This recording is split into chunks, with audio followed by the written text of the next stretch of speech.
자, 21번 보겠습니다. 5.5kW 200V 유도 전동기 전 전압 기동 시 기동 전류가 150이었다. 여기에 Y델타로 기동하면 기동 전류는 어떻게 되느냐? 답은 가에 직입 기동, 전 전압 기동에 비교해서 Y델타라고 하면 기동 전류가 3분의 1로 줄어듭니다. 그래서 50이 답이고, 중요한 것은 우리가 삼상 유도 전동기 기동 방식에 대해서 좀 알고 있어야 되겠죠. 첫 번째, 직입 기동이라고 그럽니다. 직입. 얘는 말 그대로 어떠한 기동 장치 없이 삼상 전원을 그대로 투입하는 거죠. 그래서 다른 말로 전압 기동이라고도 합니다. 얘는 기본적으로 작은 것을 해요. 작은 것을. 보통 5kW 이하에 씁니다. 5kW 이하에 좀 적용한다. 꼭 그런 건 아니지만. 그리고 이때는 기동 전류가 전격 전류에 비교해서 400에서 600% 정도 됩니다. 그러니까 4배에서 6배의 기동 전류가 흐르더라. 전격 전류에 비교해서. 두 번째로 Y델타 기동이 있겠죠. Y델타 기동은 기동 시에는 Y 결선합니다. 모터를. 자, 이렇게 하면 전전압 얘와 비교하는 겁니다. 얘와 비교해서 기동 전압 VS 스타트 VS는 루트 3분의 1로 줄어듭니다. 기동 전압은. 기동 전류는 3분의 1로 줄어든다. 좀 전에 얘기했던 대로. 기동 토크도 3분의 1로 줄어듭니다. 직입 기동에 비교해서. 자, 그래서 운전하고 할 때는 델타로 하죠. 기동할 때 Y로 했다가 안정화되면 전격 속도에 도달하면 델타 결선을 해서 모터를 운전하더라. 세 번째로 기동 보상기 기동이 있습니다. 기동 보상기 기동. 얘는 당권 변압기를 가지고 합니다. 당권 변압기를 써서 전압을 낮추어서 기동한다. 얘도 감압 기동입니다. 얘도 마찬가지고, 기본적으로 어떠한 전격 용량이 정해졌을 때 그 전압을 낮추면 기동 전류가 줄어들죠. 그런 식으로. 그 다음에 네 번째로 1차 저항 기동. 다섯 번째로 리액터 기동. 리액터를 써서 1차의 전압을 낮춘다. 저항을 써서 낮춘다. 이런 것들. 자, 이런 것들은 모두 어떤 전동기에 쓰냐 하면 농형 유도 전동기에 씁니다. 농형. 여섯 번째로는 권선형에 쓰는 2차 저항 기동이 있죠. 얘는 그 유명한 비례추이를 가지고 합니다. 비례추이. 얘는 말씀드린 대로 권선형 유도 전동기에 적용한다는 거. 그죠? 종류를 조금 알았으면 좋겠습니다.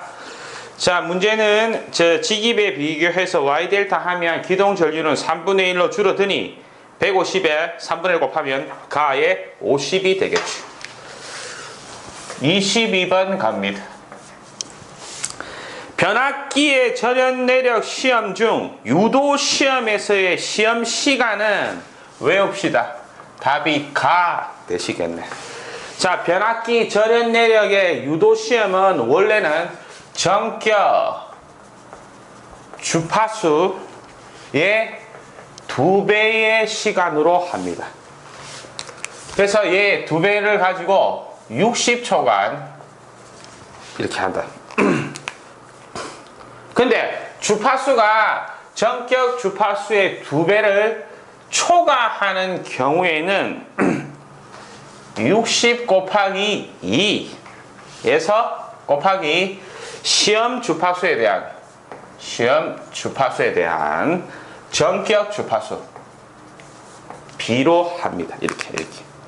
그래서 지금은 단서조항의 유도 시험의 계속 시간은 시험 전압 주파수가 전격 주파수의 2배를 넘는 경우니까 60에다가 2를 곱해야 되겠네. 그죠? 그래서 가식이 된다니까. 외웁시다. 외웁시다. 이런 것들은. 23번 봅니다. 직류 전동기의 회전 방향을 바꾸는 방법으로 옳은 것은 계자나 전기자 둘 중에 한 놈을 극성을 반대로 하면 된다 했죠. 둘 다 하면 회전 방향은 안 바뀝니다. 그래서 전동기 회전 방향을 변경하는 방법. 먼저 DC 모터는 어떻게 합니까? 계자 권선 또는 전기자 권선 중에 하나를 변경하면 되죠. 하나를. 둘 다 하면 안 되더라. 두 번째로 삼상의 유도 전동기라든지 삼상의 동기 전동기, 싱크로너스 모터 이런 것들은 3선 중에 2선을 변경하면 회전 방향이 바뀌더라. 세 번째로 단상의 유도 전동기. 얘는 기동 권선과 운전 권선, 그죠? 주 권선, 보조 권선이 있었죠. 그래서 주 권선 또는 보조 권선 중에 하나입니다. 하나. 그죠? 중에 하나의 권선을 변경하면 회전 방향은 바뀌어 버린다. 그죠? 그 다음에 24번. 저쪽으로 합시다. 24번은 조금 어려운 문제입니다. 양도 많고.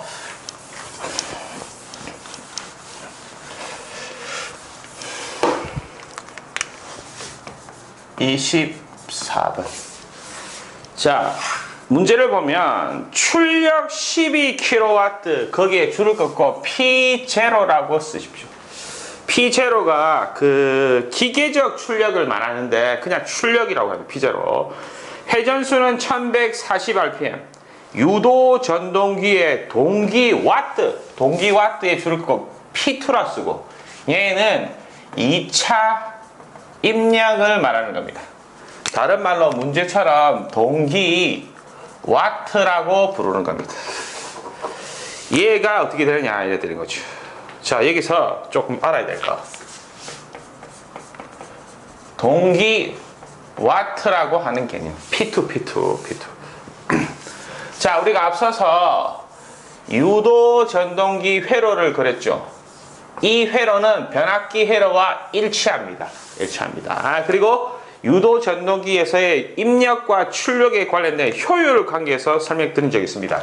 자, 무슨 말이냐면 첫 번째 P1이 이렇게 들어간다. 당연히 얘가 1차, 얘가 2차죠. 얘가 고정자, 얘가 회전자입니다. P1을 뭐라고 하냐면 1차의 입력이라고 부릅니다. 그러면 여기서 손실이 있겠죠. 손실 PI입니다. 철손이라고 그러고 1차의 손실이라고 부르죠.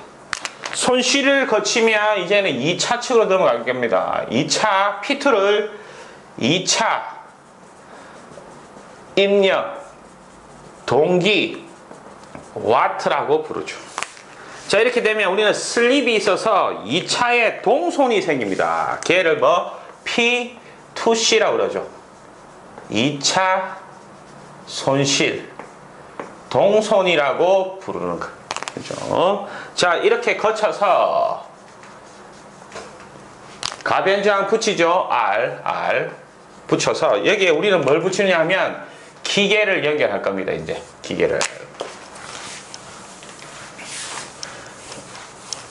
자, 그러면 P2 들어가서 P2C 손실 먹고 나오는 출력이 P0가 됩니다. 얘가 기계적 출력이라고 그러는 거. 그냥 출력이라고 그러죠. 그럼 여기서 기계 손실을 묻겠죠. PK. 얘는 기계적 손실을 얘기하죠. 그러면 거쳐서 실제로 기계를 돌리는 것은 P가 되고 얘가 유효 출력이 되는 겁니다. 실제 기계 역할을 하는 것. 그죠? 이런 관계입니다. 자, 그래서 앞서서 손실, 뭐 입력, 출력 관계할 때 P1 입력은 1차의 손실 더하기 출력인 P2와 같다. 2차 측을 보면 P2는 P2C의 P0와 같다고 그랬죠. 밖으로 나는 거 P0는 PK 더하기 P 관계라고 그랬습니다. 그리고 특히 얘는 P2C는 SP2가 된다라고 그랬죠. 그죠? 이런 관계. 얘를 먼저 알고 있어야 되겠습니다. 두 번째로 중요한 것은 이 문제를 풀기 위해서는 토크라고 하는 것은 전력 P를 오메가 각속도로 나눈 겁니다. 얘는 P의 2파이 F죠. 얘는 P의 2파이의 60분의 N 될 겁니다. 토크라고 하는 것은 이때 이 출력은 기계적 출력 P0가 P0. 이때 속도는 N이 되는 겁니다. 그래서 토크 T는 얘 계산하면 토크 T는 0.975가 나옵니다. 그래서 P0에 N 이렇게 됩니다. 토크는. 자, 그런데 여기에서 이 식을 바꿀 수가 있습니다. 자, 무슨 말이냐면 P0는 이런 식이 되겠죠. 여기서 뽑으면 P0는 P2C를 넘기면 P2 빼기 P2C가 되겠죠. 그리고 P2C는 SP2가 된다고 했습니다. 그래서 P2는 SP2. 그래서 P2에 1-S가 P0입니다. 자, 그래서 달리 쓰면 P0 대신에 얘 쓰면 P2에 1-S 얘 2파이에 60 될 건데 이때 N은 아시다시피 우리 이렇게 되죠. N은 NS의 1-S가 되죠. 그죠? 앞서 속도식에서. 그래서 NS의 1-S로 바꾸면 날라가고 날라가서 얘는 2파이 60의 NS의 P2 이렇게 될 겁니다. 그죠? 자, 그래서 P2로 주면 NS 동기속도, P0로 주면 회전자 속도가 되겠죠. 얘도 똑같이 0.975에 NS의 P2 하면 되겠습니다. 같은 식입니다. 같은 식. 그죠? 그래서 여기서는 뭘 구하려고 했냐고 하면 동기 와트를 구하라고 그랬습니다. 뭐 P2 얘를 구하라고 그랬죠. 그래서 이 식과 이 식이 같다라는 점에서 구하면 되겠습니다. 그죠? 자, 그래서 풀이를 하면 쉽지는 않네요. 자, 이런 말이죠. 자, 토크 T는 0.975에 P0의 N은 0.975에 NS의 P2와 같다. 이렇게 된 겁니다. 그죠? 자, 그래서 이 두 식이 같다 해서 0.975는 없어집니다. 회전자 속도는 주었습니다. 회전수가 1140이라고. 1140 RPM. 그 다음에 출력 P 줬죠. 12kW. 그리고 동기 속도 줬습니다. 1200. 그죠? 그때 P2 물어보는 거죠. 그래서 대각선으로 곱한 게 같다라 그래서 P2의 1140은 12 곱하기 1200.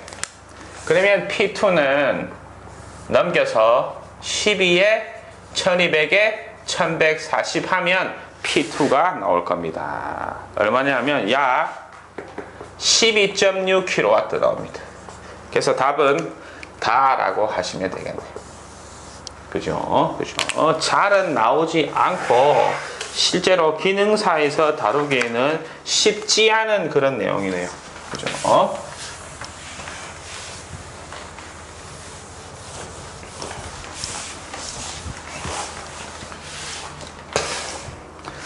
자, 그 다음에 25번. 무진장 나온 겁니다, 진짜. 무진장 나오면 거의 매회 출제되는 거. 동기발전기 병렬운전에 필요한 조건이 아닌 것은 다 유기 기전력의 역률은 아니더라. 자, 조건. 발전기의 병렬 운전 조건이라고 하는 것은 기본적으로 순환 전류가 생기지 않아야 된다. 그런 조건이겠죠. 순환 전류가 흐르지 않으려면 첫 번째로 유기 기전력의 크기가 같아야 된다. 크기가 다르면 무효 순환 전류 생긴다고 했습니다. 무효 순환 전류가 생긴다. 두 번째로 유기 기전력의 위상이 같아야 된다. 다르면 유효 순환 전류 생긴다는 거죠. 유효 순환 전류를 다른 말로 동기화 전류라고 그랬습니다. 동기화 전류. 세 번째로 유기 기전력의 주파수가 같아야 되죠. 다르면 어떻게 이 유효 동기화 전류가 교대로 생긴다. 그래서 뭐가 생긴다고? 난조가 생긴다고 그랬죠. 난조 없애는 것은 제동 권선이요 얘기했습니다. 그렇죠? 네 번째로 유기 기전력의 파형이 같아야 된다. 다르면 고, 조, 파, 무효 순환 전류가 생깁니다. 다섯 번째로 유기 기전력의 상회 전 방향이 같아야 되죠. 다르면 과대 돌립 전류 생겨서 사고 납니다. 소선되죠. 그죠? 이 조건 정말 많이 나오는 거, 그죠? 알고 계셔야 됩니다. 넘어가겠습니다. 문제 26번. 얘도 쉬운 게 아니다, 쉬운 게. 단락비가 큰 동기기에 대한 설명으로 옳은 것은 일단 답은 나. 단락비가 크면 나의 안정도가 높아집니다. 그래서 단락비라는 것도 설명해 봅시다. 자, 단락비라고 하는 것은 기본적으로 KS라는 기호를 쓰고 단락 전류에 대한 전격 전류에 대한 단락 전류의 비입니다. 그죠? IS가 단락 전류, IN이 전격 전류. 얘는 100의 %Z와 같고 전력으로 따지면 전력은 전류와 비례하거든요. 그래서 PS의 PN이 되는 겁니다. 여기서는 이 두 식을 가지고 단락비를 설명해 보겠습니다. 자, 기본적으로 단락비가 크다라고 하는 말은 IS가 크죠. IS가 커진더라. 요 두 식으로 하면 IS가 크다는 말은 얘가 작아진다는 말이에요. 퍼센트 임피던스가. 자, 그래서 정리해보면 단락비가 크다라고 하는 말은 이게 커지려면 위에 분자가 커져야 된다. IS가 커야 되고 그 조건은 퍼센트 임피던스가 작아지는 조건입니다. 퍼센트 임피던스가 작다라고 하는 말은 코일을 작게 감았다 그 말이죠. 그죠? 얘가 전압 강화를 먹죠. 얘가 작더라. 그러면 이러한 일이 벌어진다. 자, 얘가 전압 강화 먹으니까 전압 변동율은 작아집니다. 전압 변동율, 전압이 변동하는 게 안정도 한계 있죠. 그래서 전압 변동이 작으면 안정도는 커지죠. 전압 변동이 적으면 안정하니까. 그죠? 그리고 L이 작다라고 그랬죠. 그죠? L이 무슨 작용합니까? 전기자 반작용합니다. 그래서 전기자 반작용은 줄어들겠네. 그죠? 그리고 얘가 코일, 굴입니다. 구리. 그죠? 그래서 동량이 작습니다. 철심에 비교해서. 그래서 얘를 동량은 적고 철량이 많기 때문에 철기계라고 부르죠.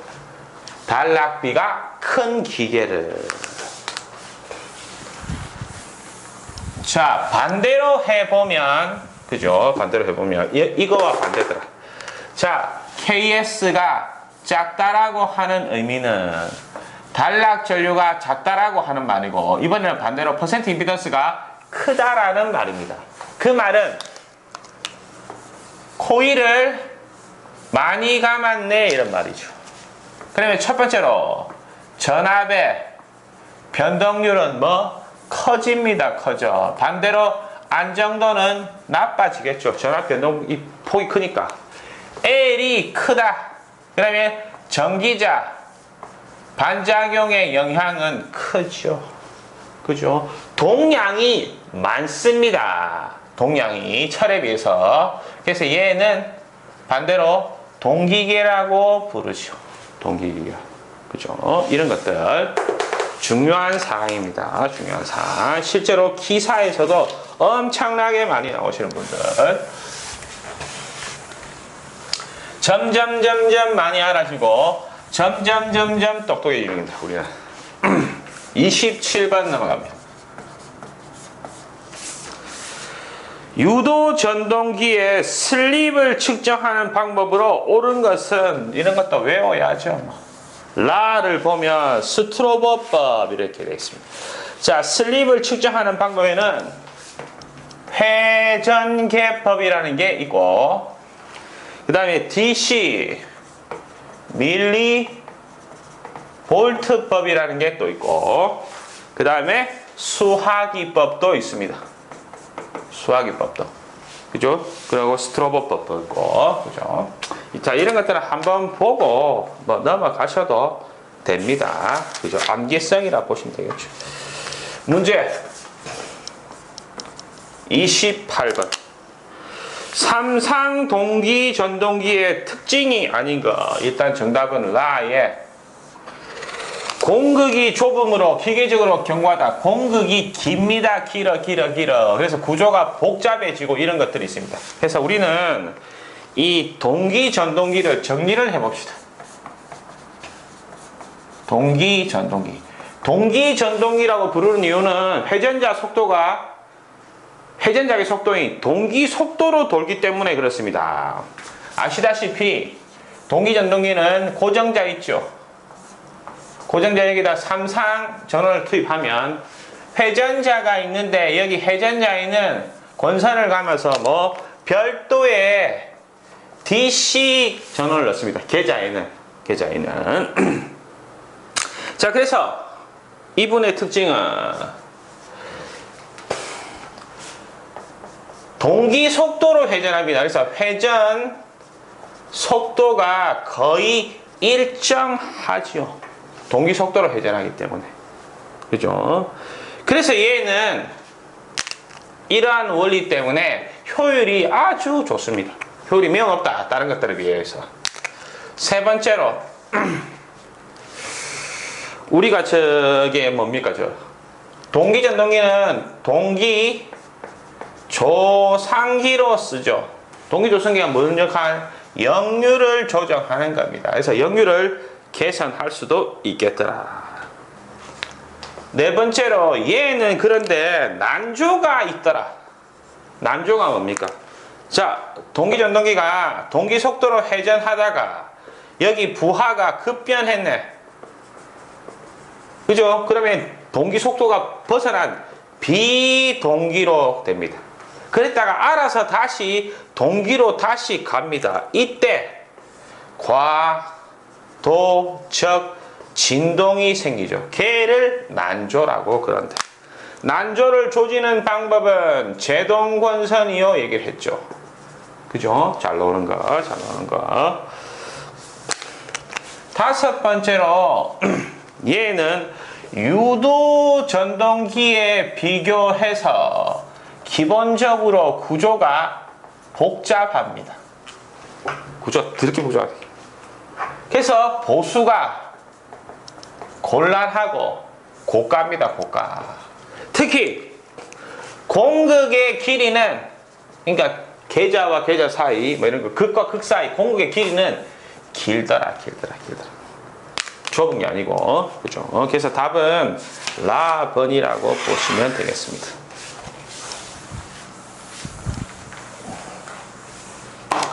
문제 29번. 외우는 게 좋을 겁니다.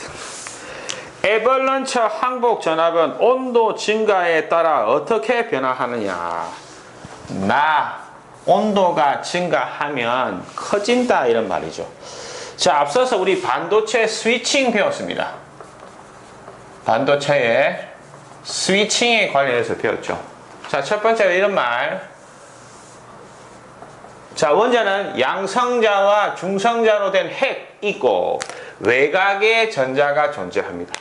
근데 얘가 에너지를 받아서 이 전자가 밖으로 나갔다.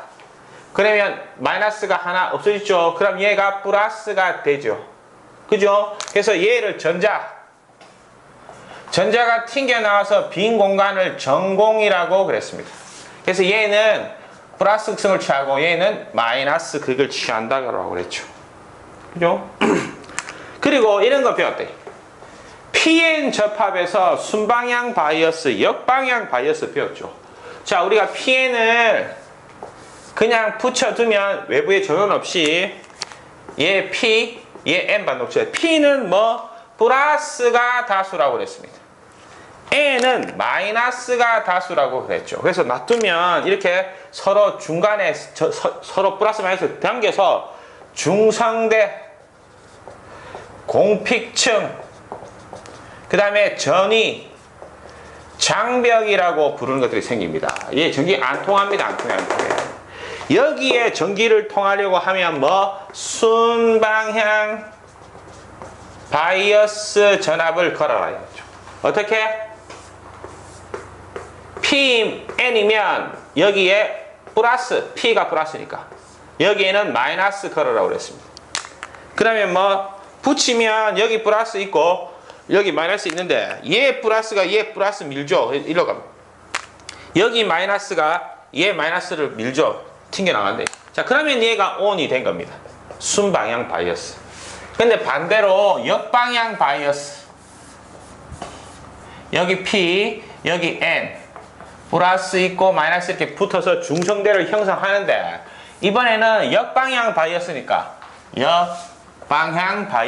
반대로 얘 플러스니까 얘 마이너스 걸고 얘 마이너스가 얘 플러스 건다 그랬습니다.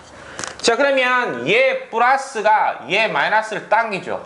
얘 마이너스 얘 플러스를 당깁니다. 그럼 가운데 빈 공간이 생긴다고 그랬죠. 서로 당기니까 얘가 공핍층이고 전위 장벽입니다. 이렇게 되면 오프가 된다 그랬죠. 자, 그런데 애벌런처라고 하는 것은 역방향 바이어스 전압에서 어떤 한계를 넣으면 전자 사태라는 게 생깁니다. 그게 애벌런처라고 합니다. 그때 전자 사태가 일어나면서 큰 전류가 생깁니다. 이 전자 사태가 일어난 전압을 문제처럼 항복 전압이라고 그래요. 항복 전압. 자, 그래서 보통 반도체는 기본적으로 불순물이 많이 들어가 있다. 그 말은 농도가 떨어진 거죠. 농도가 떨어진 반도체. 이런 것들은 항복 전압이 낮습니다. 낮아. 근데 반대로 불순물 농도가 작고 전체 반도체의 농도가 올라가더라. 그러면 항복 전압이 커진다. 또한 온도가 올라가도 항복 전압은 더 커집니다. 그죠? 이러한 내용입니다. 어떻게 외웁시다. 그냥 온도가 올라가면 애벌런처 항복 전압은 커지요. 이렇게 외웁시다. 이렇게 너무 자세하게 할 필요는 없겠죠. 저도 하다 보니까 왜 했나 모르겠네. 그렇게 중요한 건 아닌데 기능사 수준에서는 그죠? 더 점점 이제 높은 자격증으로 가면 알아야 되겠지만 이 정도 수준으로 마무리하시면 됩니다. 문제 30번. 속도를 광범위하게 조정할 수 있으며 압연기나 엘리베이터에 쓰는 것. 다의 타여자는 전기자 권선과 계자 권선이 별도로 되어 있는 거죠. 여기에는 전기자, 여기에는 계자가 있는데 별도회로 얘 별도의 전원을 줍니다. 얘도 별도고. 그래서 속도 제어 용이하고 그죠? 효율 좋고 그죠? 걔가 타여자더라. 가의 직권 전동기는 전차에 쓰죠. 기동 토크가 무지냐 크다라고 그랬습니다. 그죠? 앞에서 요약해서 한번 얘기 드렸던 거네요.